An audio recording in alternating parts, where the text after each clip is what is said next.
চুলের অবস্থা এনার এরকম, মানে একদম ফুল ফ্রিজি কার্লি হেয়ার।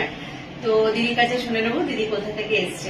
আমি রঘুনাথগঞ্জ থেকে এসেছি, ফেসবুকে দেখে দিদিকে খুব ভালো লেগেছে, দিদির কাজ খুব সুন্দর, তার জন্য এখানে অত দূর থেকে আবার আসা জার্নি করা।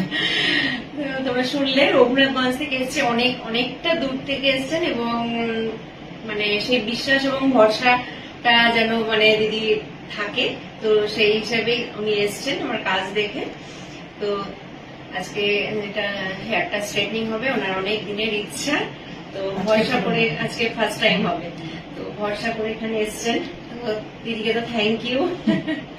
তো চলো আমি স্ট্রেটনিংটা স্টার্ট করি, তারপর তোমাদেরকে আফটার লুক